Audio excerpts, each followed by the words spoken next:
Thank you, Chairman Barr.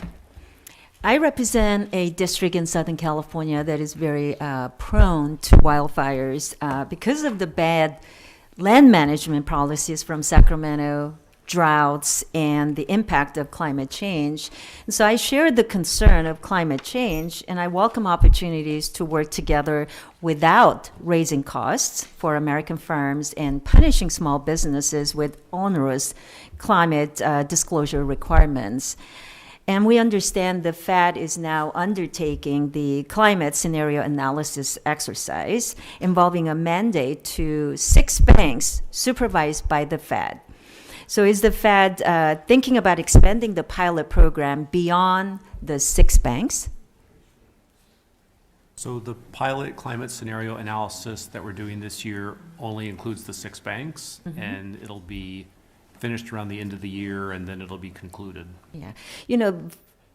So Vice Chair Barr has indicated the findings of the climate scenario analysis will be made public through a report.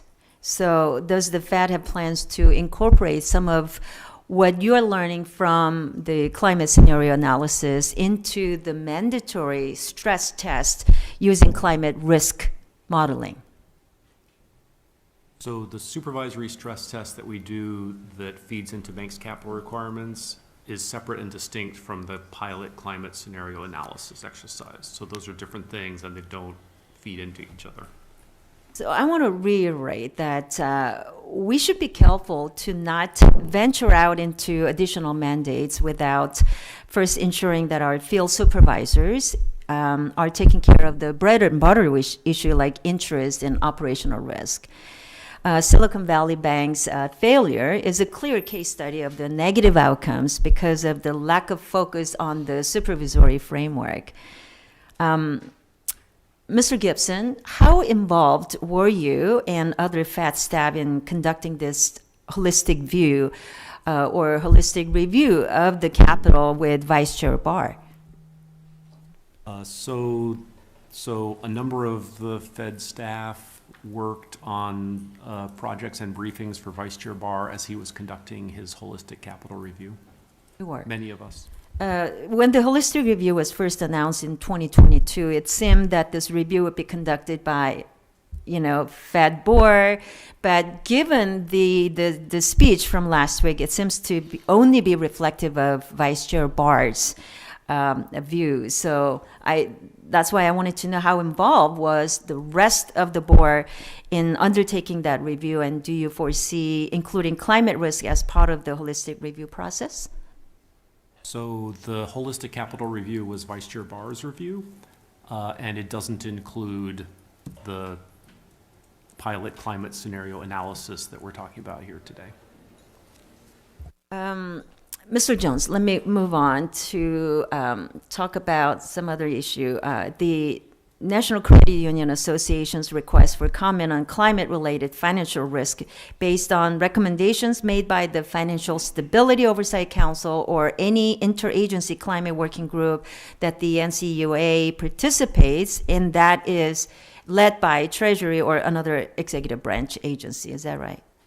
So the NCUA board did issue a request for information in April of this year. The NCUA's request for comment on climate-related financial risk asked whether the NCUA should modify its examination procedures and supervisory posture in relation to the risk, including modifying CAMEL's ratings. So could you explain what modifications to CAMEL's ratings the NCUA has in mind, and if it wants to modify its supervision and examination procedures to promote environmental regulations? So the NCUA board has not spoken to any changes. We asked about 38 questions in the request for information in order to solicit stakeholder feedback on their perspective and what opportunities may exist for credit unions, but there was nothing particular in mind that's been developed. It's really to solicit feedback openly. Okay. You are continuing to have the conversation, and did you ask, a follow-up question? So there were a variety of questions that were posed really to try to better understand the physical risks and transition risks along with the business opportunities. The comment period closed on the 26th of June. We've got 44 respondents and we have staff who are going through that right now. Thank you. I yield back. Gentlelady yields.